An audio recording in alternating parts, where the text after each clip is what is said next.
For the same thing. This is not gonna. Me too. Here, I'll just. I'm like very scared Are you about gonna be in the shot there? Wait, I don't know how to. Should I just set mine up right next to yours? I don't want to knock yours down. Maybe just go put yours right over there. Oh, yeah. So it doesn't need to be a great recording, you know? Yeah. And then I'll do the voice recording. And the voice recording will also act as a timer. Because it shows you how long, No, that's very true. right? Just set it. Yeah, just go for it. That's sort of. And then once we start the voice recording, we can start the actual. Alright, let's go. Let's do it. Start with a little introduction, why we picked the book. Yeah. Sounds good. Well, I'm Ava in Latin America class. Ava Schumacher's the name. I suppose why I picked Cuba in American history as the book is because I genuinely did not actually know anything about Cuba except for like, oh, Castro, communism, it's illegal to go there. And so it felt as though all of the limited information I had about Cuba and its history was very much so heavily biased and from a very capitalistic perspective. I just didn't honestly know what really went on very well, and when we did the Cuba unit in class, there was a lot of information in that unit. It was hard for me to keep track of it all, and it just kind of felt like, you know, I need to be able to like just put more focus into this topic. I think it's really important, and I think it's heavily tied into international affairs, which is my major. Sorry. And so yeah, I guess I just want to educate myself and learn about U.S. influence in Latin American countries. Yeah, so I'm Grace, and I think the reason that I chose this book mostly was because everything that I've learned about Cuba up until this point in this class was taught from a very American perspective, and that it was really conservative also, the ideas that I was taught about Cuba.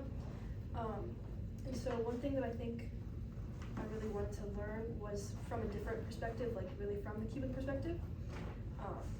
And I think also just learning about the history in a way, like, I mean, every story has multiple sides, so just learning about different sides to a story in a more factual manner really piqued my interest.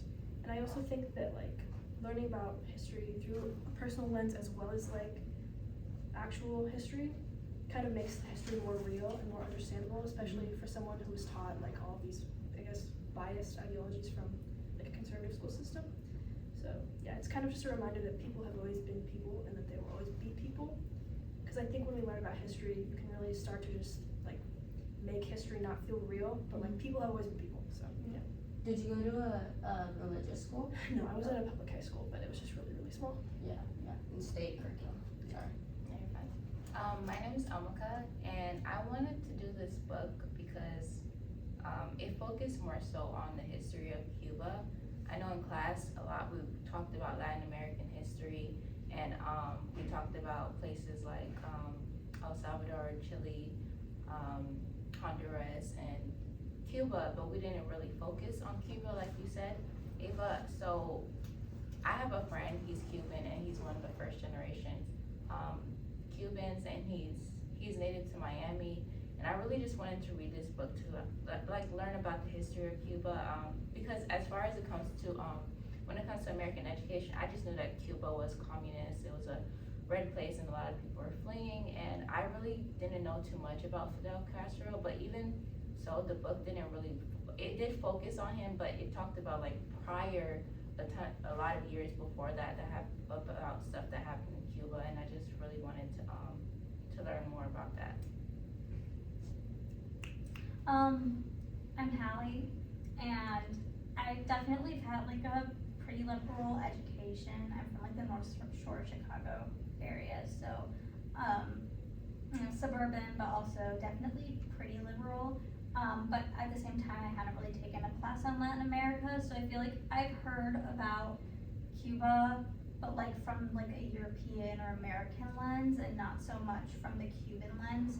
I also wanted to read a fictional book and write a paper on a non-fictional book, so I just asked Nacho to choose for me between this one and the civilizations one, because I could not decide, but, yeah, I guess it's just like more in depth and from a very different perspective than the perspective we've been going over in this class, but not really the perspective I got at home, just based on the classes I took. Great. So I'm Nate. I also came from a fairly liberal home. So I was from Boulder, Colorado, and that's like a very liberal place in the middle of the red. So I got a very, very anti-colonial education for American history, but I didn't really get that for world history. I had actually looked into Cuba and Castro and stuff in the past because I did a paper on the Bay of Pigs. And so I learned a lot about Castro and everything he did with foreign policy there. But I really didn't have a good idea of what happened before and after that. And I've had a lot of conversations, debates, whatever, with people since then about communism and Castro and Cuba and stuff like that. And a lot of that was really unfounded on my part. And so I wanted to learn a lot more about that here. And I think I was able to do that. So, Yeah. yeah. It's awesome. What was like kind of the big, was there a thesis to the paper? Was it just kind of an overview? Or? That's a great question. To the paper of my paper, Big Pigs. But well, now I'm wondering what the great question you thought I asked was. No, I was like, I thought you were asking if there was a thesis to the book, which is a great question. So That's an interesting question to talk We can about. ask that. I would argue there isn't, but yeah, that's a good question. I don't really remember, honestly. It was so long ago. I think it was just some like contrived thing. I was mainly trying to get it done. I was interested in Cuba and Castro and everything, but my interest in Castro was more outside of the classroom and stuff, so I didn't really do it there. But I don't know. It was probably something about how like some anti-colonial thesis that was like counterculture about how most people think. The Bay of Pigs was like not the U.S.'s fault or something like that. I don't know. Something like that. So you talked about your interest with Castro. Yeah. So for me, like every time I've been taught about him, I've been so confused. So could you I don't know. There's just something about him that I just can't grasp. Yeah. So could you talk more about his ideas and then how he put them into practice and how in theory and then in practice what differed there?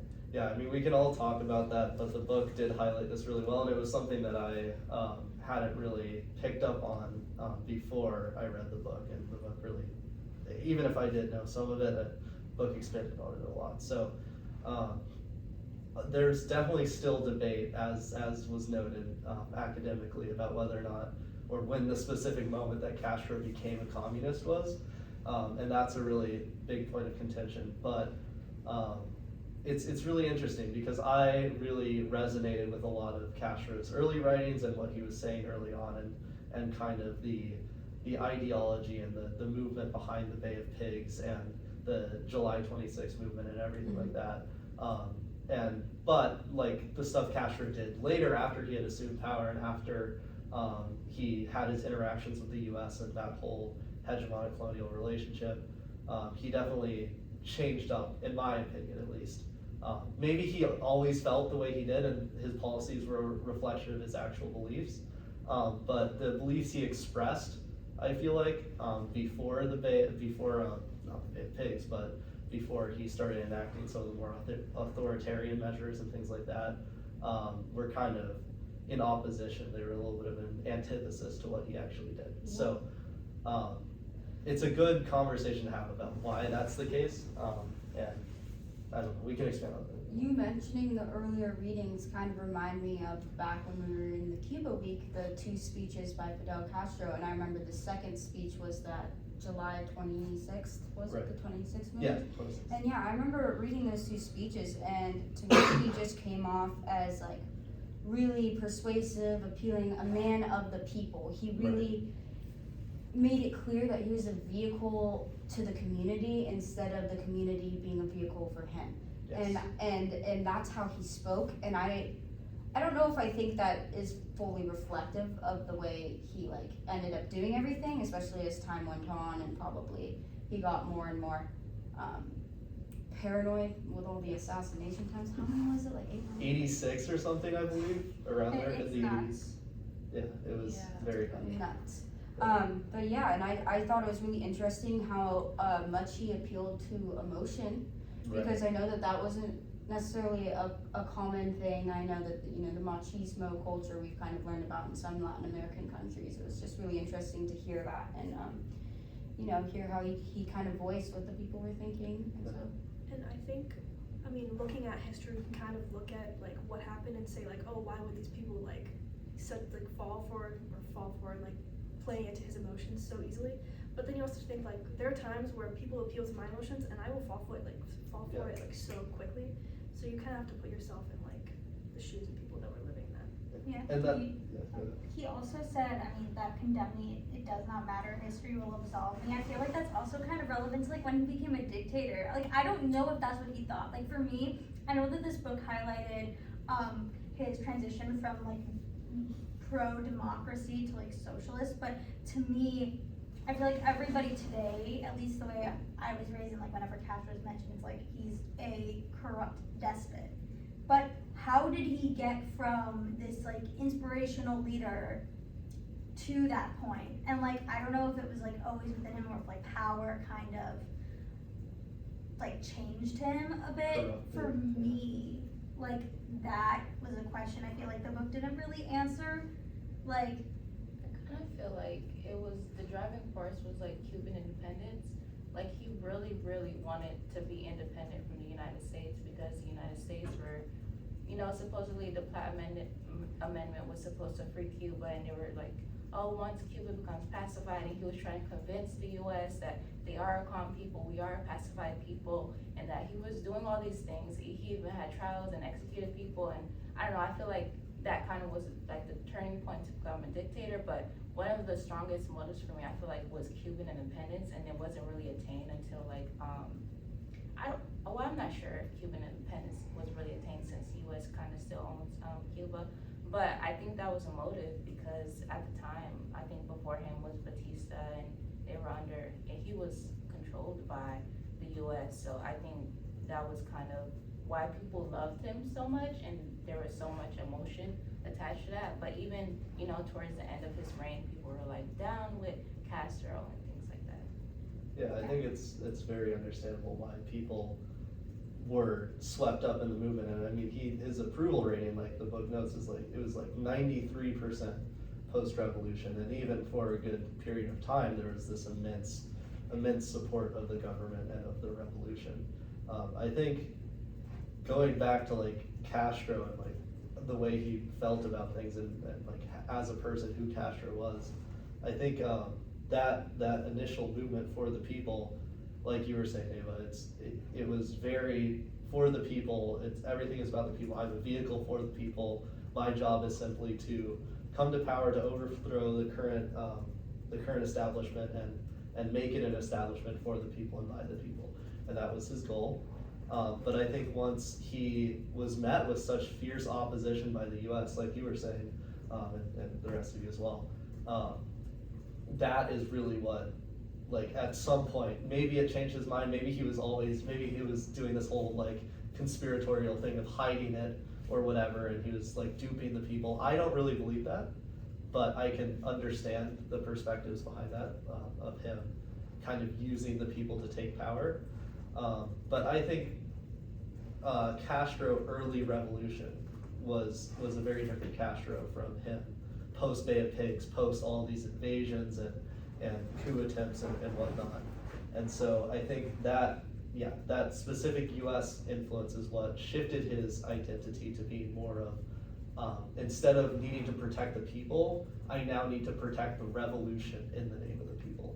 actually, that idea of the people was like super important to me because like, I mean, not just because of Marti, but like, I guess it's kind of where the idea was kind of like defined, but I've noticed that like the people always have strong opinions, like, and I know that Castro became like, this says like convinced of the singular importance of propaganda, by which he meant the constant and consistent projection of the revolution's presence and voice in public. So like he knows that like the voice of the people is so important. But what I noticed is, first of all, I guess you could define the people in different ways, because like in more like older times, like more colonial, a lot of like, supposedly the people supported U.S. interests, but it was really like the upper levels of Cuban society. But I highly doubt that the people working in the sugar fields felt that way. Yeah. So, Yeah. which one is the people? Like, were they really unified, or was was he like? I guess the definitions of the people have changed over time, Yeah. but their value has always been strong. And I also noticed that like Castro, I guess, when the people stopped agreeing with him, instead of respecting that, he started using force. So I feel like, and also like with the propaganda, like he already knew that it was important, but when they started disagreeing, that was like a danger to him. So I guess in a way, and I guess we all kind of saw it with Batista too, and that's like a similarity. So like he really understands the power of the people, but sometimes when it turns against him, he doesn't accept it like,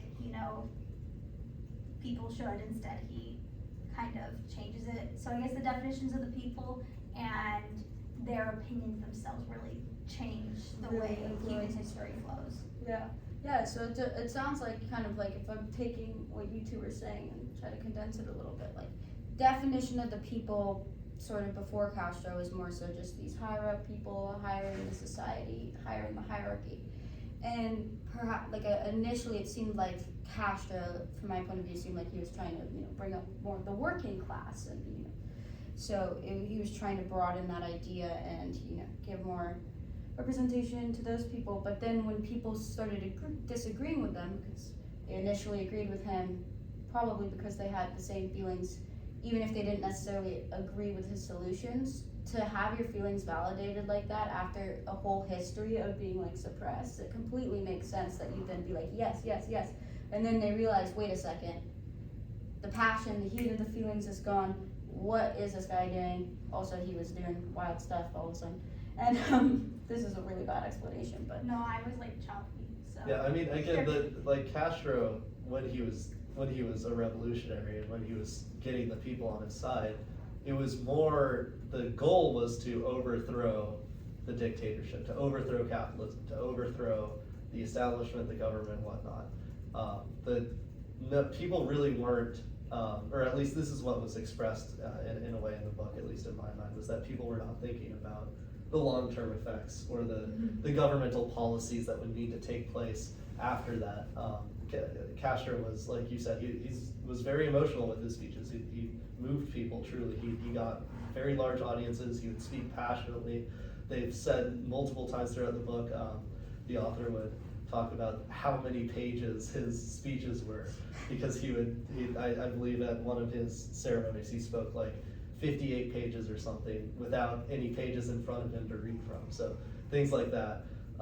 He was very passionate. He was a people pleaser, certainly, and so he was sweeping people into this fervor to get them to overthrow the government. And in his early policies, he was truly conforming to that revolutionary idea of, we just need to get rid of the old, bring in the new. And I think the reason why he had such a high approval rating, why there really weren't any kinks or complications early on in terms of public resistance, was that people were focusing on getting rid of the old, and that's what he was doing, is he was mainly getting rid of the old. And then the questions came when he was bringing in the new. And that's where I think I think it was a combination. I think people think he changed his politics a lot, or changed the way he was approaching things a lot, because he was doing these massive reforms. He was being very socialist with his reforms, very communist and whatnot. But I think it's a combination of, maybe he did change his ideas, but he was also, this is the process of him radically redefining what a Cuban government looks like, what a Cuban state looks like, what a Cuban society looks like. And so I think that combines to make his the change that happened in Cuban society very dramatic, and people pin that on Castro changing from a whatever, from a revolutionary to a communist or something like that. Yeah. At some point in Wow. time. But- So, Well said, just wanna say. would you say that it didn't really matter always how feasible the solutions were, it was just more appealing to that emotional aspect of things? So I would say initially his solutions were, the feasibility was not really a concern. That's the thing, is people were initially like, we don't care what the feasibility of this is, we just want to get rid of what is currently existing. What we have is not. Anything else is what we want. And Castro was talking about all these things like no more US imperialism, no more dictatorship, all these things that people know. We have significant past experience, lived experience, telling us that this is not what we want. And so they were getting rid of that. Then questions of feasibility came up Yeah. once he was implementing these new policies, and that's where he had some pushback from his people. Yeah. This really ties, and this would not be relevant, but I'm now thinking about all these psychological reasons why people do that, you know, when these terrible traumatic things and generational traumas. Of course, you're gonna be living in the past until you're actually in a safe environment where you're like, okay, I'm clear from that, and then you're like, oh fuck. Oh no. Oh no. Where am I now? Yeah. Oh no. Extreme. Extreme. There you go. I thought it was, I don't know where it was, but, Ferrer mentioned that like, Castro was a revolutionary before like anything else political. That actually was a line. Yeah, you're right. That Yeah. perfectly sums up what I was saying, actually. So, I guess if you think about it, why would they do, it's like Winston Churchill led Britain through war, and then after the war, Yeah, he was knocked out of power. The generals are not always gonna be the best presidents. Exactly, and it might be like the same here because he has like a lot of good ideas. He's a great orator, so he'd be like a good politician, like campaign wise. He's like the politician that does not make good on his campaign promises, and then. Politicians rarely do, but yes. But then it's like I don't want to make a January 6th comparison, but it's like I want to hold on to power. Yeah. And it's like. Certainly the consolidation of his power into the one-party state was one of the biggest like things that people had problems with, because that consolidation is what really pushed his government into being openly an authoritarian, like almost dictatorial type things. And he kept like pushing off elections. Like, it's gonna be in this many months or this many months. I'm like, it would vary. Then he's like, I don't know when elections are gonna be, which I guess is dictator code for elections are not going to happen. I think that's exactly what he said, elections aren't gonna happen. Yeah, I mean, eventually he just conceded and said, okay, we Yeah. have reached a one-party state, there won't be, yeah. Which again, that's very extreme compared to what he was going in with. I mean, I don't know exactly, I'm not gonna speak to what his original thoughts were about, like, formation of government, but like, you would think that with his whole for the people, by the people stance, that in that socialist stage of revolution, he would implement a lot more democratic systems than he did. But instead, he ended up consolidating power and having the one-party system, and even having it be almost familial and passing power on to Raul Castro and everything like that. So it is interesting, and that's again the switch that we see that is interesting to talk about. I think it's also interesting, like, why was he able to amass so much support? Like, what was the issue with Cuba in the first place? Why was there such a divide between, like, the elitist class and, like, the working class and, like, black people, Afro-Cubans, and then women, and then children? I think at one point he had, there was, like, there's a campaign for children to go to school and learn about the history of the U.S. and things like that. Yeah. So what was the issue with Cuba in the first place is what, you know, this book kind of like goes through, and like, I thought that was pretty interesting because Cuba has a very long history of like exploitation and imperialism, like you mentioned. But yeah, I feel like that's one of the reasons. I mean, to me, I kind of like placed myself in the book, and I was like, man, if I was a Cuban at that time, everything that was coming out of his mouth, it makes sense. But when I was really happy when he gave people a chance to flee to like I think it was Florida, Miami, Northern Carolina as well. I mean, there were multiple times. he Yeah, actually so- allowed that. I don't know. Was he a bad guy? Was he a good guy? That's the toughest question. Yeah, I mean, and then with the bad and good, it's then like intention and action. What percentage of what is important to you? How are you gonna balance that? What's more important, the action of what he did or the intention behind it And he, and what he thought he was saying? the question also is, yeah, like, I mean, I think it's very clear, at least to me, that he was acting in the interests of the revolution, always. Yeah. And he started as a revolutionary and he stayed a revolutionary, but the definition of what revolutionary meant changed as the revolution was the one in power. And then the whole process was just consolidating power to the revolution and keeping the revolution alive. He became the revolution. Yeah, exactly, he embodied Selfless it. in the most selfish. But manner. the interesting thing is that then the revolution, instead of representing the people, it started just representing, again, those in power. It started representing Fidel and Castrismo and everything. And so it's like, yeah, it's interesting if he was still intending that the revolution at some point would move away from that, representing him, representing the state power, to being a true communist state where, you know, everyone, the people are the power and everything. But he died too early, so. You know, I would like to sit here and think like, oh, if I had that much power, I would not let it get to my head. But like, I Mhm. definitely would. No, I think it's a very human thing too, and that's just the unfortunate reality with it, is that when you have a single person in power, Yeah. that's what'll happen. I mean, like, even like at the White House, like the president has the nuclear football. Like, I feel like even just being near that and having the power to Yeah. use that, even if you like wouldn't, because that would be like just like No one can dumbest talk down to thing me ever. again. Be like, I know, recognition. right? No, that would be like the dumbest thing ever. But, like, just the fact that you could do that is like, Yeah, you walk down the Okay. street, someone cuts you off in your lane. Nuke 'em. Well, I know what I could do, yeah. It's okay. if Speaking you go of- to prison, I will give you a presidential pardon. Oh, there you go. Speaking of individual power, though, it actually was interesting. This is just a little brief tangent. In the book, they brought up how, well, one thing I thought was really interesting was all the student movements that ended up taking power and kind of fighting back against a lot of the systemic stuff that was happening.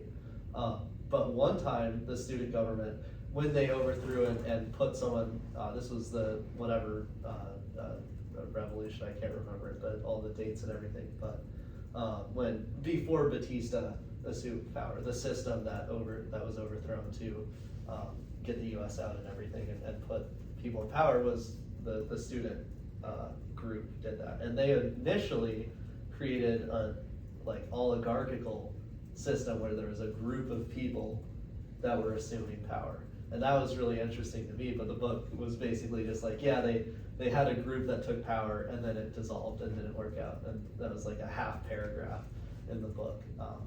But it's just really interesting to me how every other system, it's always focused on the single individual that embodies the figurehead of the revolution or of the dictatorship or whatever.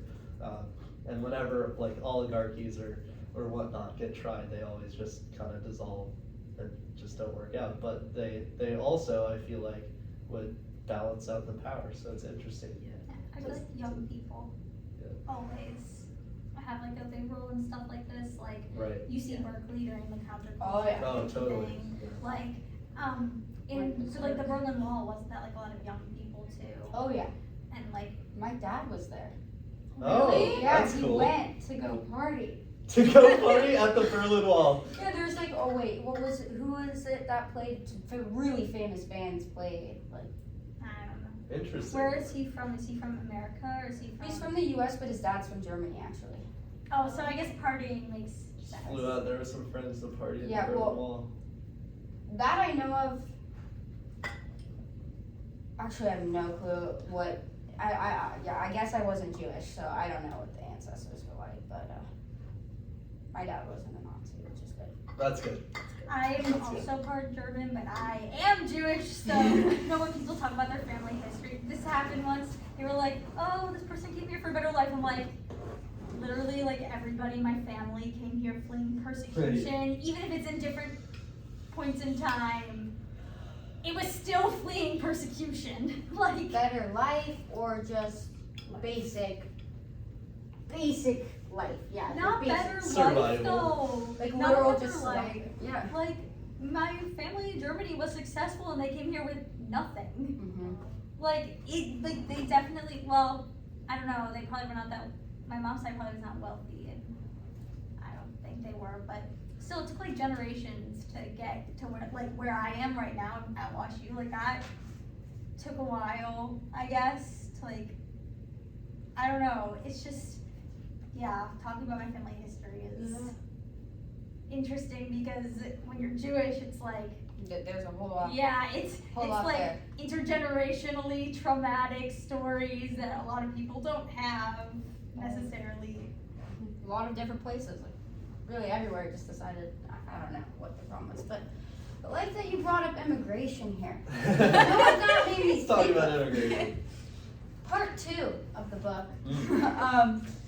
Just like, I remember one of the lines, which I didn't actually write down the page number, I was trying to find it, but one of the lines that she said after the 1793 Treaty of Paris, where basically Britain gave up Havana while Spain gave them Florida, like, Right. the author said, "The first time, but certainly not the last, that the fates of glorious Havana and swampy Florida became entangled."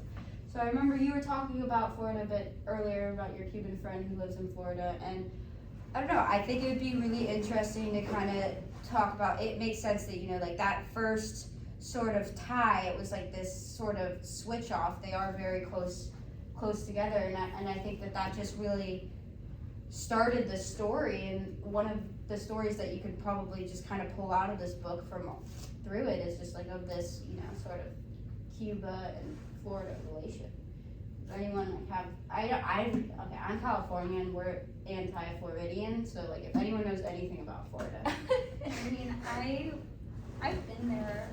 I'm actually from Florida. Oh wait, you Oh, told me. I'm sorry. Yeah, I know you're.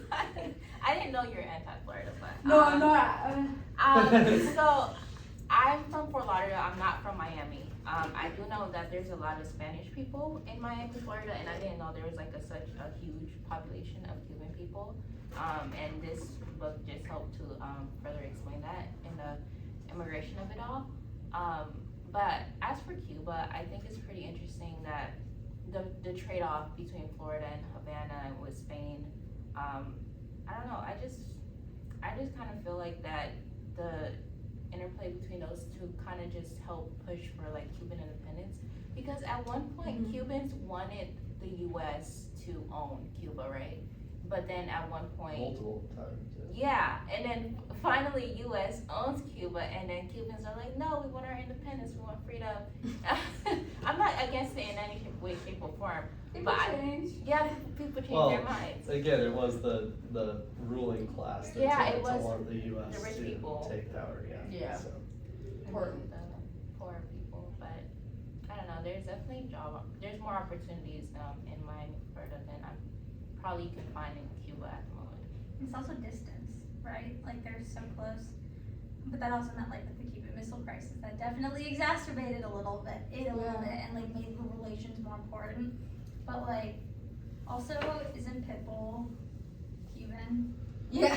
Is In he Miami? Mr. Mr. Worldwide. Worldwide? Yeah! Did you guys go to his concert? No. No. I went. I was went. really, No, all I my was really friends went. considering I it, needed but- some rest. Yeah. All weekend. I was I done. need some rest right now. I Yeah, have me a final too. It's like a tonight. friend went. It was fun. It's awesome. Yeah, do you guys remember like a few years ago, like reading about, you know, like the boats where the people would wash up on Florida, like drowned and dead, I mean, and all that these people still were happens, dying. yeah. And still happens, and it still happens in all over the place. And I remember it specifically happening, you know, from Cuba to Florida. I wonder, do you think anyone's ever, I mean someone, but like, do you think a fair amount of people have ever immigrated from Florida to Cuba? Probably Retirees. happens. For tourism. Yeah, maybe. tourism, yeah. Yeah, people who, I don't know, I mean, people who maybe retired, kind of like how people go to Florida and there's snowbirds. It's like, would it be like the Florida version of snowbirds? I don't know. Yeah. It is interesting going from Florida to a place that's very similar to Florida. You know what really bothered me though about the U.S. intervention though? It was how it ended because like when like the U.S. pulled their embassy out of Cuba and everything, like you helped make this mess. Like the U.S. had done so much bad stuff, like basically only working for their interests and things like that. And I mean, they supported Batista when he was kind of becoming a dictator a bit. Like all of this stuff, you're getting involved in the affairs of another Dictator a bit. country, and now there's a mess. And you're just like, okay, bye. Like, Yeah. I think about that a lot, like how I view my little brother. Like if I was the U.S., like I will go and I will cause a mess in his life, and then I'm like, well, you get to clean it up for both of us, you know? I feel like that's kind of how the U.S. was with Cuba. It's like there's a certain point where you make a little bit of a mess and the best thing you can do is walk away. And then there's a certain point where like you are now the mess and you You have can't an just be like, obligation. alright. I would use the analogy of That's happened. Cuba was just a random guy walking down the street. The U.S. was just another guy walking down the street. Then he turned around, hit him in the head with a baseball bat, and walked away. But That Yeah. would be a funny imagery. I would love to see that in a picture or something. yeah, in Cuba, the U.S. And baseball would be very poignant. It's a good That's political also comic. Someone make it. Yeah, it's really interesting how like, I mean, throughout, you know, the way that this book was started was when, you know, Columbus arrived to Cuba 1492 or whatever. And that's also when U.S. history is started. Which Even I really thought it was interesting because I was not taught about this, how, was it, the Pilgrims like kind of changed the narrative from like wanting to cut ties with Britain. Like I was never taught that, so that they changed it to be like, it was in like towards the beginning of the book, talking about how they used Columbus landing in Cuba to kind of like pull the U.S. To narrative. pull them together. Yeah, they were and saying so- Columbus like discovered all of this and area. pulling it away Right, from right. Britain. I thought that was really Right. interesting because I was Power not taught about that at all. Yeah, honestly, I feel like I did not absorb this part. I do not remember. I do not remember everything that happened with like Spain and Britain. I Yeah. think- Yeah, I think. But one of the big things I noticed mirrored between the U.S. and Cuba, which probably you guys noticed as well, is slavery. And I thought it was really interesting. One thing that Kasha said, another quote I wrote down, just trying to pull it out here. Yeah, let's go. Something about, Kasha said something about like, we've been working on it for 2 years and in our like governmental system we've eliminated racial prejudice and discrimination. And it's like, sorry. Excuse me. But at this point, like you're still inextricably tied to the U.S. It is still a massive problem in the U.S. And it is, and since the U.S. has so much influence over Cuba, it's going to also likely be a big issue in Cuba. Also, was separately from that, but something that makes me think of is you said you just got out of Wakes, like Audre Lorde's, like you can't, what is it? Break down the Lord's house with the Lord's tools or whatever. You can't dismantle the Lord's house with the Lord's tools. So like basically, if the people that are supposedly reforming are the ones biased and prejudiced, how are you supposed to get rid of prejudice? Yeah, I mean, bias and prejudice, especially racially, never go away. Exactly. So that's a very, very charged statement by Castro. Yeah. And that caused, I mean, yeah, like the book says, that caused a lot of problems because then you can't speak out against issues with racial prejudice or really anything that the government has said is just straight up solved. Because if you do that, you're counter-revolutionary and then you get repressed. So That's yeah. the difference. Like that's like the one. I'd say one of the biggest problems of Marti, because he was the one who was like, we're in a very different situation because we're the people and the people is everybody regardless of race. But like, Well, he called it the Cuban race, I believe, but yeah. did he? So like, No way. it's like the whole thing. I feel like that was grounds to be like, we don't have a problem. Let's just sit here comfortable in our privilege and ignore the world's problems and justify it by using those ideas and then being like, there isn't a problem. Well, the problem is so glaringly obvious. Yeah, I completely agree with that. How they kind of like sweep under the rug the problem of like Afro-Cubans or like certain discriminations. I really liked how they kind of like, they use Obama as well in this. They said that he was the first American Cuban president or something like that. And like, I don't know, the history of the Civil War and how it played a role in Cuba and how like, when finally slaves were free and I believe when it comes back to the privileged part, Southern planters went to Cuba because Yeah. they wanted to continue having, you know, their slaves. And there's sugar, right? Yeah, huh? And there's sugar. Here's, right? Yeah, and their money, and they went back there, and it's like, because it was supposed to be paradise, and there's prostitution, and there's all these stuff, but I thought that was like a weird place for Cuba to be, this place where it's supposed to be freedom, but there was like, still slaves. It wasn't really freedom for the slaves, it was freedom for these rich and entitled people. Yeah. I found the moment in the book that you were talking about. So, Marty actually said there will, quote, never be a race war in Cuba. And then he said that basically, the nation is premised on racial unity, a new kind of republic that would not be white or black, but simply Cuban. That's what he called the Cuban race. It's a nice What's- dream, what but page is it is more that? harmful? This is 143. Actually, what bothered me was when, like at the end of the book, when people were fleeing Cuba, at first the US accepted people, they were like upper class and white, and then as more people came, they got increasingly less wealthy, and also by the end they were Afro-Cubans, and that's when the US was like super We're cutting it more off. hostile. Oh my god, actually, we changed our minds. Yeah, like, Yep. what is up with that? Like, I think you know what's up with that. what in the Jim Crow Wonder. South is Yeah, that? I wonder. What did the Jim Crow say? Yeah.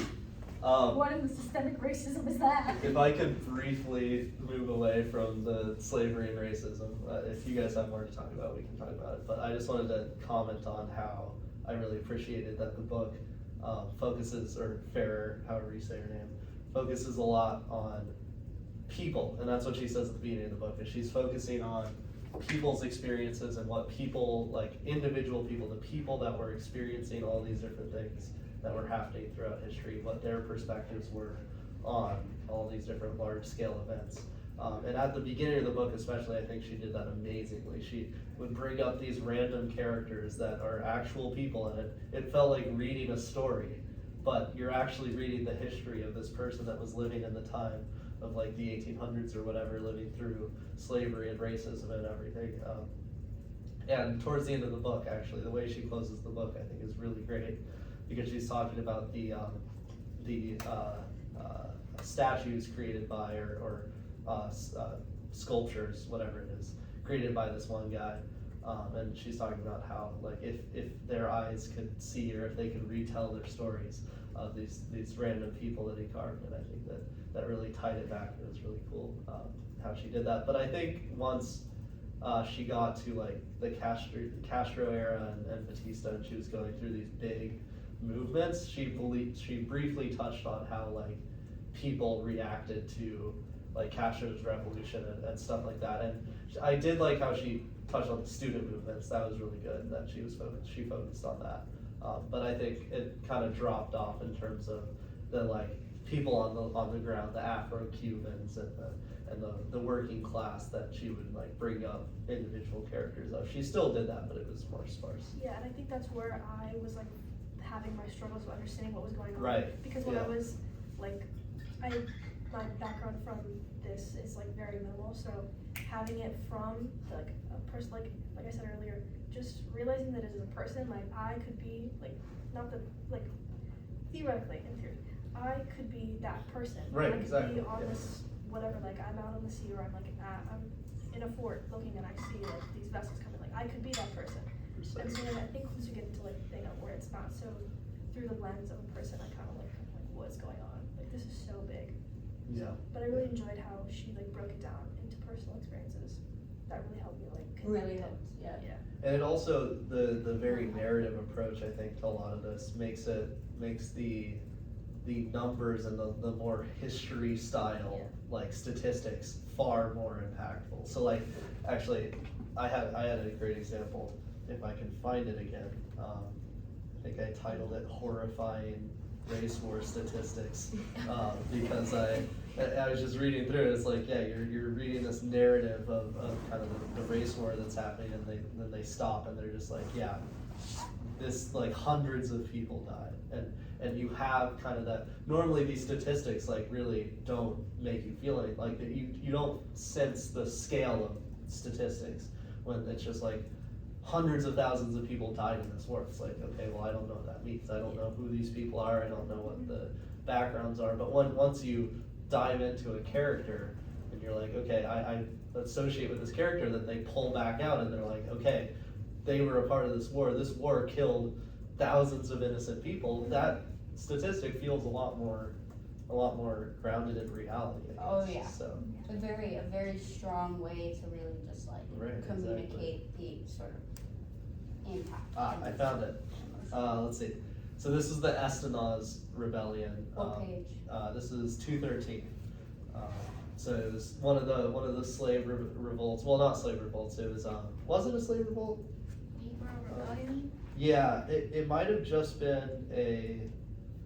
Sorry, I just have completely forgotten. It was one of the race wars. So it was blacks rebelling against whites. But let's see. Yeah, so here it is. Despite all the dead, the government confiscated fewer than 100 revolvers and a few dozen shotguns, rifles, and machetes. And it was 2,000 rebels died. And they confiscated fewer than 100 revolvers, so handheld pistols. That there's less than 100 and other weapons numbering less than 50. And on those grounds, they murdered 2,000 people who were just basically rebelling against the system. So that's stuff like that, I think, is really well done on her part. I feel like, okay, this is gonna sound really bad though. I feel like even with the examples, I become so desensitized to bad stuff Sure. happening that Yeah. like, even with the examples, it has to be like super, super like, not horror film, but let's just say like fantasy gore. Like it has to be that level to like make it really bad. Like hearing about shootings is so different. Like I live right next to Highland Park where like that 4th of July shooting happened over the summer. Like that is the town next to me basically. It's like right there. We've had 2 shootings in my town. So Really? Oh my. the Boulder shooting was actually a big thing Oh. last year, 2 years ago. I don't know. I was on spring break in the grocery store that I would go to every day. That I would have been hanging out at with my friends if I wasn't on spring break, because Oh, it's like the God. school hangout area. A guy came in and shot a bunch of people there. And then also while I was in school, in that same shopping center, like a year or 2 earlier, there was another shooting. Oh my god. No one died at that one, but Okay. the That's second one is what we're like. I don't know. People outside of Boulder like know Boulder for that shooting now, which sucks. But Yeah, literally, it's like, it happened near me, so it's different. But like outside of that, I feel like I've become so accustomed to Right. bad stuff happening. I mean, like, as a Jewish person, like, I don't even remember, like, the moment I learned about the Holocaust. Like, I don't even Yeah, know. Like, I've just been learning about bad stuff all the time because it's my family history, and also it just keeps happening. And then with the pandemic and Trump, who I was not a fan of, just like, and like gun violence and everything's so bad, and now I'm used to it. So I feel like the stories, if in an ideal world, they do make it better, and in like an ideal world, Yeah. they would inspire empathy, which, not saying they don't inspire empathy, but it's like, Not for you. it doesn't even Shake like you up. it doesn't shake me up as much anymore, and it's so bad. I think that's a very unfortunate thing with this world today, is that there's so many awful things that are happening that it's very hard to focus on individual things that you can actually like affect or change, or like contribute to, and actually like help to change them, because you're just overwhelmed with all of this awful stuff Yeah, that's I happening. think there was like a school shooting that happened here like last month or Yeah. 2. Oh, and yeah. It was like 6 months Oh, from here. yeah. And my mom was so concerned, and I was like, I mean, it's a total like it's like 6 miles from here. Like I feel like I was just so desensitized to it, and I just think Yeah. it's like a generational divide. Like our generation is like Right. we I'm don't just know what's thinking bad. that. Yeah. I think it helps with actually like seeing it with your eyes. I feel like the videos. Yeah, videos Yeah, and images, like the war in Ukraine, when I was watching videos of it, kind of like helped me realize like, oh, this is a real thing, buildings are really coming down, people have no place to live, all these people are asylum seekers, they need places to stay. Yeah, so as far as the Holocaust go, Nacho actually mentioned like a 6-episode series on PBS about the Holocaust, and I've been meaning to watch it, but you actually have to pay for a membership to watch it. Oh, no. Yeah, so I think it helps as much as like when we read this book and like, oh, people are dying and all for a good cause and all these reasons. I think it's helpful to look at images because kind of like I was reading this book and it has images in it, but watching videos of it as well kind of brings it to reality, so you don't just flip the page or something. You kind of like see it with your own 2 eyes. I kind of feel like that helps to like bring out that emotion, to bring out that sadness. So this is a real thing that other people are actually experiencing, and that we should collectively, feel some empathy or some sorrow for these people. Yeah, I mean, I agree, but I think unfortunately, again, nowadays, people are becoming increasingly also desensitized to visual media too, which sucks because like there's social media exists and like you open any social media app and you can see like 5 police shootings that happened. I think the biggest thing for me that really allows me to feel these things versus not, and like it'll happen in different moods, is just like whether or not I hold space for it. Like if by holding space I mean like read it, sit there, think about it, maybe read it again, maybe look at a picture, whatever I need to really like really hold space in the moment for this fact, and not like comparing it to a bunch of other things, but just holding space for this one thing individually and like validating that experience. And then that helps me have a little bit more empathy for that, and then later on in the bigger picture it helps me like. Right. Yeah, but like also, do you think the Cubans felt this way, like desensitized? Because I mean, America Yeah, does not have a definitely. very nice history, but I grew up in a pretty affluent town and like, nice house, nice family, cute dogs, like, Slavery, aren't they like, murder. yeah, like, I mean, they're like in, like, I'm sure our history has some good parts that we could find. Like, the New Deal in a lot of ways was good, right? But like, I feel like Cuban history, I'm sure, I mean, it does have its good parts, right? But at the same time, it's like so turbulent, perhaps more turbulent than our recent history, and in like more recent years too, like since like 1900, after like the Platt Amendment, like just from the Cuban War of Independence, then like the time that became the Spanish-American War, and then like after, I mean, that's like a lot of stuff to happen on one, large island, but still an island, right? That's like a lot of stuff to happen on a small amount of space. A lot of political changes too. Like, we haven't had that much political turbulence since like the Civil War. I mean, the closest thing we've had to that, I think, would be January 6th, and it doesn't even hold a candle to what was going on in Cuba for years. Yeah, I mean, I think that Cuba was definitely like inarguably more turbulent, Oh, certainly throughout the 20th century. But like the U.S., like we do not present as a very problematic country. We present as like, okay, yeah, whatever. We're very stable. But I think the problems are they're internalized and systemic, and it's hard to kind of view them. I wonder if it's harder to like really acknowledge everything and really pay attention to fix things when you're in like a bigger country versus on the island, everything, all the roots, All it's more concentrated. apparent, it's all there. Like, and it's gonna be, would that maybe on average influence more people more, like more percentage of the people more? I wonder. I think when the effects of different things, of political or otherwise, economic, whatever, are very tangible to you. You can feel them, you can see them. Mm-hmm. It's a lived experience. That's when you have very strong opinions about things, and when you are very outspoken about those things. And so, like in Cuba, Mm-hmm. there are it's mentioned many times throughout the book where revolutions that happened, they were led, like Martí, Estina's, all these people, they would go from plantation to plantation, going throughout the country, spreading the word, basically inciting rebellion and getting these people to based on their material conditions and like how things were going for them. Like when we were 13 colonies. I was just gonna say that, Right. yeah, like it was more compact, so people were more Exactly. connected. So then, like, I think about it from my own perspective, like, I'm in Nebraska, and I hear about something that happens in California, for example, and I'm just not connected to it because of, like, the locations. Especially with shootings in other states, I'm like, So just naturally, like, I don't visualize that as real, or as real to me, Right. because it's just not close to I me. mean, ancient Rome is the prime example. They got so big. I mean, they were connected by roads, but they got so big that like, what's it, Constantine? I don't even remember. with all Like, he divided the empire, and then Yeah.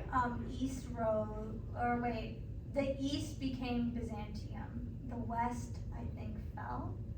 I want to say. I think you're right, yeah. So, I guess it's kind of By the idea ancient where it got history so knowledge, big what that it it is. was really hard to manage. I mean, I don't think that's our problem, it's just our laws are kind of crap sometimes, but like, kind of shows that like national identity piece that he's been talking about in class. Like in Cuba, they're able to more so establish that national identity, and we're kind of lacking that in the U.S. for like. especially with like states. I mean, it's very hard to establish a national identity when the country is so divided over so many different things, and the government doesn't represent Well, what we have the most people government, feel. then we have our own governments, and then we have even smaller government.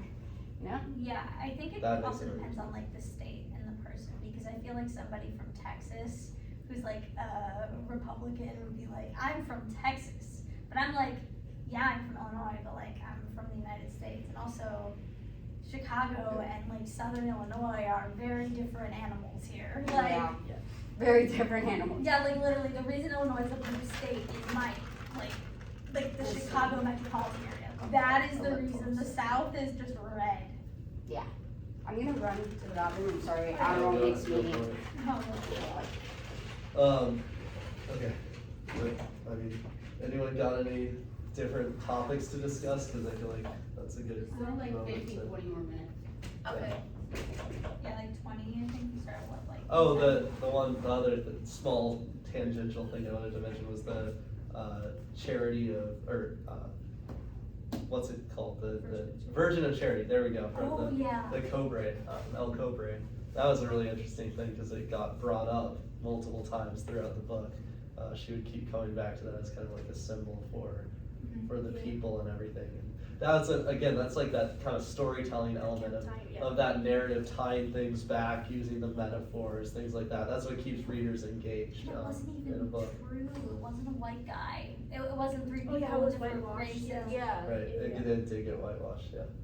And that's another interesting thing. It's a very metaphorical way of looking at race relations in Cuba, and I think that was a very interesting way to present that. So But it's a very different kind of whitewashing, because here would just be taking the minority characters and It'd then just all turning be them white. white. But this time it's like the Cuban version of whitewashing. Like it's just taking one of the people and turning them white, and then everybody else stays the same. Like that is very different than how it would have happened here. Maybe not now, because now people would be very upset, but I think that also like only having one of them as white kind of also speaks to like how slavery was in Cuba. How it was like they kept saying like, oh, like you can't be so harsh with like slaves in Cuba, whereas like in America, or like in the colonies at the time, like there was no like regulations. well, yeah, that was a very Spanish thing too, Yeah. with Spanish colonies, but yeah. Yeah, but in practice that like really wasn't the case. and But- also free blacks. Well, sure. I mean, that was also in like other parts of Latin America, I think we Yeah. were studying, but there were more free blacks who could kind of do their own thing, Again, and like the free slaves in could, quotes. but Yeah. well, yeah, The systemic differences Yeah. are very, and then slaves could, also own some of their own businesses. I don't know if that was the same in Cuba, but it was in like other places. they discussed that, she, again, with the like individual stories of people, she talked about the carpenter or whatever. One of them, the guy who wrote all of the works and like drew art and everything, that was never recovered. Can't remember his name. He was a revolutionary, and he got killed by the government, and his head got put on a spike in the middle of the street, I think. Yeah, I remember But that. he That was, one was kind of a. he was a black carpenter or whatever, I believe, so, yeah, things like that. But, so, yeah, black people did hold jobs, but the differences, fundamental differences in like income and housing that existed, like there were some black people, Afro-Cubans, that had tangible economic differences, but Yeah. there's similarities. Yeah, wasn't it that the shipbuilding Yeah, one where they could like build those really cool ships with all that cool, more advanced African shipbuilding technology? right, yep, I that don't was, remember. I remember that. I just remember that for some reason. I was like, No, Oh that wait, was an interesting one. going between the islands, like to pass the news, like they knew that the Spanish were coming. No, Those boats. she's talking about like the shipbuilding industry hired a Is that bunch what you more meant? Afro-Cubans because the African like shipbuilding techniques, like they were much better at building ships. Before than- that was indigenous people who went between the Right, islands. yes. mhm, And then the because I was saying like that was overnight. Afro-Cubans were not there yet. No. They were not there.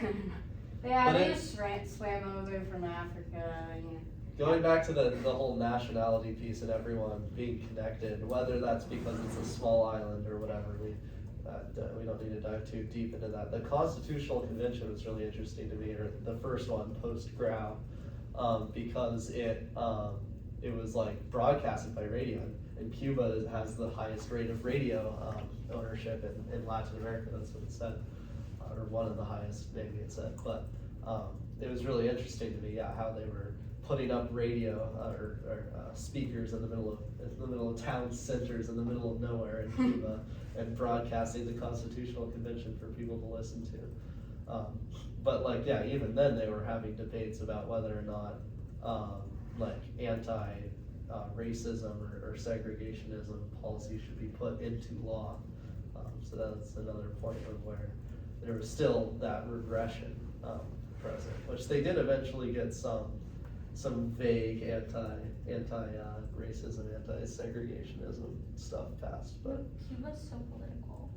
Like Cuba's so here, you political. can get by with just being like apolitical, and it's fine. But like, well, nowadays it's getting harder. it's getting a little Yeah. bit harder. But even so, like maybe it's like a national unity thing. But in Cuba, how can you be apolitical when stuff like this happens? Like, Right.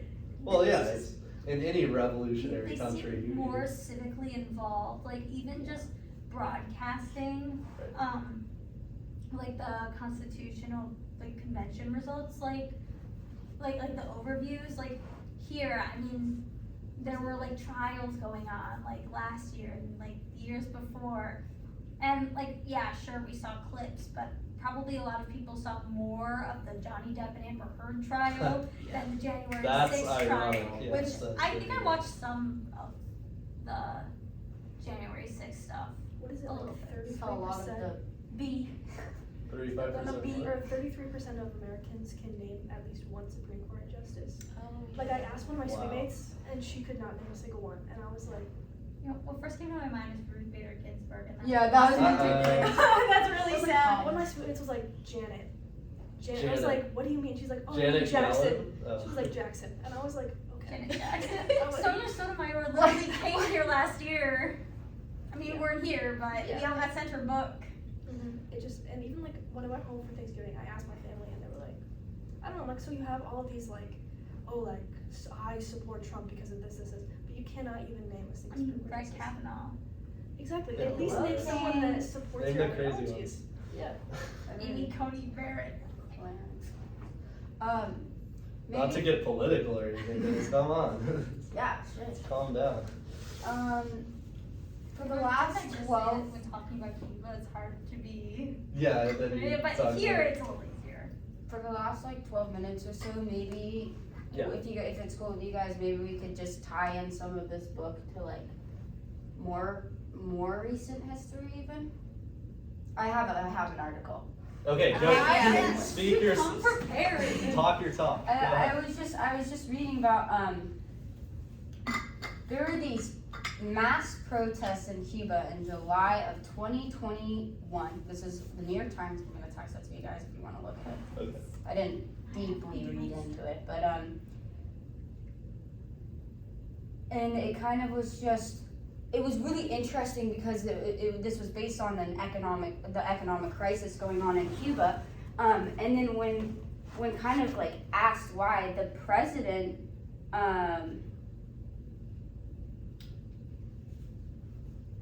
blamed, who was it? Okay, wait, sorry, I'm finding the quote.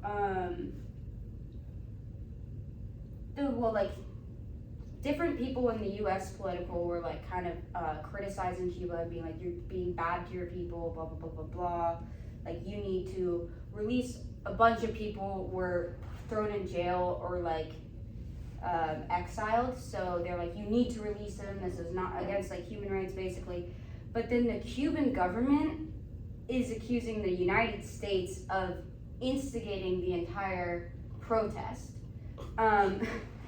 And they're saying that they're seeking to discredit people's victory over imperialist aggression.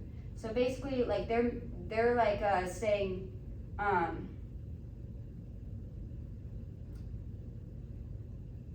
that the U.S. sort of imperialist history with Cuba and the way that it tries to impose some of these like economic sanctions in the U.S. trade embargo, basically because they're now like kind of going a different direction and they're blaming the problems on the U.S. So what was the protest for? The protest was because of the economic crisis. Like people were like Right. not eating enough. I mean, there have been protests that were funded by the U.S. In Cuba. They're fewer, far between. But most of the Cuban protests were like, opposed to like COVID and stuff like that. That's in the recent past. What if I remember caused? correctly. Oh, so What it's caused the economic crisis? triggered by a shortage of food and medicine and the government's response to the resurgent COVID-19 Right. pandemic Yeah, in exactly. Cuba. COVID, yeah. The largest anti-government demonstrations since 1994. You know what, I think that the Anti-government. government is using the specter of the United States to draw attention away from, because, I mean, Cuba and the United States have such contentious relations that they're keep trying, whoever the leader is, I don't even know right now, I don't remember who the replacement was, but Yeah, I forget his the name as leader well. is basically like, here, I'm gonna instigate America hatred to Yes, redirect the yes, attention and from the then- fact that it's my fault. Yay! Exactly. Like what kind of maintaining the legacy of colonialism and imperialism is yes. that? Like, Blaming them, throwing people in jail, throwing people out of the country, and then being like, way to go, US. yeah, I think it's kind of like, Yeah, the US it's fucked not up. honoring their history. Yeah. They're not honoring their own history. I mean, obviously, I don't live in Cuba, so I don't have like the right to be like doing it wrong, but like, I think there might be more about it. I didn't fully understand everything because there's like a lot of little nuances in there. I mean, like maybe the U.S. has done something that kind of triggered the economic crisis. Maybe wouldn't they put it fucked past over us. Cuba. I think what happened is that during like the COVID, whatever, the U.S. like Trump like locked down on some of the trade embargo Yeah. stuff, He did. and it Oh. fucked over Cuba. It did. There also Okay, so has then it been kinda was straight his up fault. private sector funding of protests in Cuba. okay, so Yeah. then okay, so I thought that it wasn't, but It I was- guess, you know what, maybe they do But have a reason. I have no idea if this protest was entirely all the public But doing Trump their own probably thing had or a not, role. but A lot of people were probably there's just like, okay, I need food. yes, His embargoes. action is happening. I need food, bro. It is very clear, like if you read the end of the book, post collapse of the Soviet Union, everything that happened to Cuba was basically directly a result of that. Like, and then the mismanagement is like trying to cope with the fact that, like 99% of their machinery in one sector was imported from the Soviet Union, like 80% of their oil, things like that. So they were absolutely crippled by that. And then the US has had extensive embargoes on them for so long that it's just, it's very hard to maintain You know, I remember, public services. Yeah, he's blaming a lot those embargoes. Right. Yeah, and I think there's like reasoning in that, and I think there's also like he's not taking enough accountability I or agree. anything. It's a combination. he's I think it's a he's combination. scapegoating. I mean, yes, the embargo's definitely probably Yes. has something to do with it. Not He saying just that, fucks but over everyone. he's scapegoating himself and he's putting so much on the embargoes that it's like, no, it's kind of like, I don't know, it's kind of like how people are like, Joe Biden is doing a bad job, but like they're not considering other factors as Yeah. well. Like I don't really Like it's know just much Joe Biden about making it. every single decision Like, that's ever no. happened in the US. Yeah. The tax bracket Trump did is going to have like, it already like has like a projected 5 year after his presidency, like a year after it starts going down, and like it's already like that was already in there. And Yeah, like inflation, I don't know The if the war stimulus in checks had Ukraine, anything to do with it, but gas prices, Yeah, like I'm like, what? Russia is a major supplier like of Biden gas. is not selling you gas right here, okay? Guys, This is Russia. You don't know that Joe Biden actually never sleeps. Every single moment of every single day, he is deciding what happens, obviously. He's putting the oil prices. He goes to every gas station and he does diesel, he does Supreme, and he does extra good. He like Like takes what? down like not the ones that like the signs that aren't digital. He like takes down the number. Alright, Right guys. up. Back on track, back to Cuba. But yeah, I wonder, so, I mean, that's really scary, because then, you know, there's some, like, just people going missing, or people that are being, like, you know, absolutely persecuted against in Cuba, and it's kind of reminding, I guess, maybe a little bit of, like, not being able to disagree with Castro towards middle end of his sort of life, you know? I mean, the policies to repress people that are anti-revolutionary or counter-revolutionary still exist. Mhm. Like it's, Really? I believe so. Yeah. Oh, I didn't know, like, what I mean, kind of I don't Okay, know so- very much about it either. So, I mean, yeah, feel free to look it up. But I'm pretty sure that there's still a fair amount of media suppression and stuff. Yeah, Because there they're- is. There's they're- like internet suppression. They like read like in the book it talked about how they redrafted the Constitution in like 2008 or whatever, but they reaffirmed the existence of the socialist state and the revolution as an idea, and I believe that they kept a lot of the again, yeah, I think like current Cuba I know very little because it's kind of faded into the background in international affairs, but I believe there still is that suppression that exists. Yeah, when I think of Cuba, when I hear my dad talk about Cuba, I think cigars. I think, what's that type of alcohol that people always drink there? Rum. I mean, I I would think think rum. rum. Like Rum. they made rum sure a rum. lot. Rum and In the partying, movies. and then like low-key prostitution. I think of the Well, Madam that's Secretary old episode Havana. Yeah. where Well, they did- opened the embassy. Did It's you totally guys read fiction. about the part where Castro literally funded a like what it was like a specific prostitution event, and then they started putting advertisements for Cuba that were like purposefully portraying scantily clad women to like increase. Were they trying to increase? They like, the increased population? tourism. It was a Okay. tourism ploy to Also- get people, because tourism was what was funding the government post collapse of the Soviet Union. So. Also during Prohibition, all those years earlier, that's where Right, that was Americans another went time. Yes. to Yeah. drink. Which you think the fact that we can't drink till we're 21 is bad? That is like a whole new level. Speakeasy Can't sounds so drink, cool though, going down to the basement. Yeah. And when it's like bad and you're It's not like supposed being to, in it's college like your it's entire fun. life. Sad. Being a Yeah. freshman in You would go college. to like the flappers. I am in swing theory, so I'm learning how to swing dance. you should join. Okay, I need to get you like the whole thing. Wait, you really should. It's so much fun. Do you guys dance ever? Not now. Oh, we actually have a social on Sunday, No way. 7 p.m. on Rack Lounge. Am I trusted? You should come. I'll talk to you after. Yeah, we just have like what, 3-4 more minutes? We have 3 more minutes. Yeah. Guys, let's do. What are some?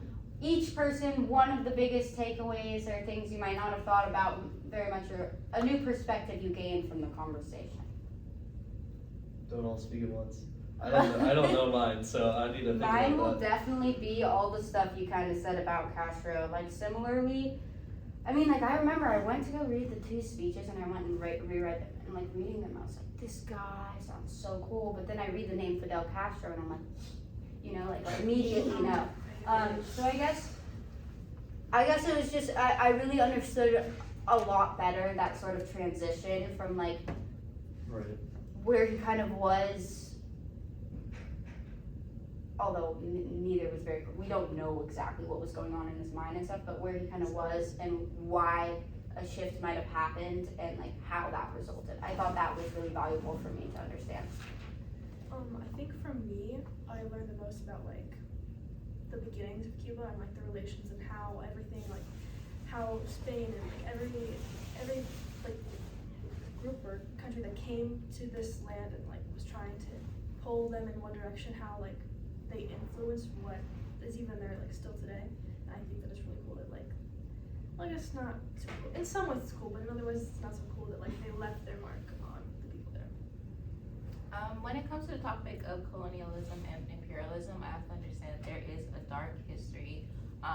As for me, I'm pretty sensitive towards that. So reading this book was kind of like sad, but it didn't kind of leave me feeling sad just because I know that there is motives behind why people kill so many people. People are selfish and they have other reasons for doing what they did. Was it justified? No. But learning about people's names and like little Fidel Castro and like how she went into like people when they were young and how they grew up and how they had all these revolutionary thoughts and ideas. I thought that was pretty interesting leading up to like their I want to say demise or destruction, but that's one of the reasons why I really love this book. Going into the history of Cuba was really significant for me.